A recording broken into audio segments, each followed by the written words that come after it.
The sluggish global economy has done little to cushion the pedestrian local economy. For instance, China, the world's second biggest economy, is growing at a slow pace, and this does not bode well for South Africa. China is a very big concern for us because China is the main driver of commodity prices, and with commodity prices slowing, that means that our export earnings are falling.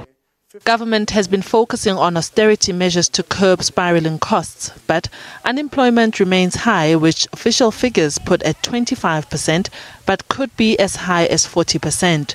At the same time, government debt has ballooned, with gross domestic debt now projected to be 1.9 trillion rands, or 47.3%. Analysts say the finance minister will be forced to revise economic growth downwards. We've already seen private sector forecasters are revising their expected growth for this year and next year downwards. We have revised our GDP growth forecast to 1.4% this year and 1.3% next year. And that simply means that, revenue collections are likely to be lower than what the minister expected.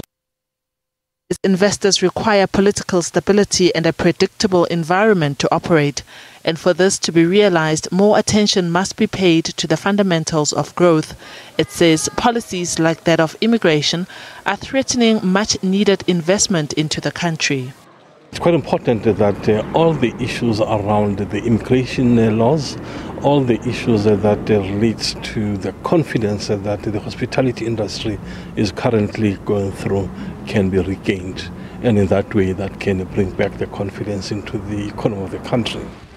Labour Federation COSATU says the bitter pill of austerity does not work. The cure is worse than the disease, they say. It's time Treasury moves away from the conservative fiscal policy stance it has been following.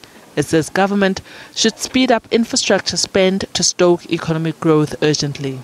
We want a government-driven infrastructure expenditure in this country, because when you look at the economy where it is, government needs to intervene.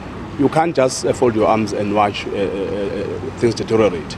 We also would like to see a situation where parastatals are actually used to prop up the economy, meaning that a lot of investment has to be made using parastatals, so that government uses them as a vehicle that will be able to push the economy from where it is a little bit upward.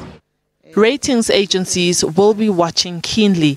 If government reports a higher net debt or delays lowering fiscal deficit, the country could receive a negative credit rating from Moody's and S&P.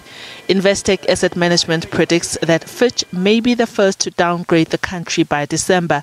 It says the deterioration in the ease of doing business and the weakening growth are lowering perceived creditworthiness of the country. Diabo Seto, SABC News, Cape Town.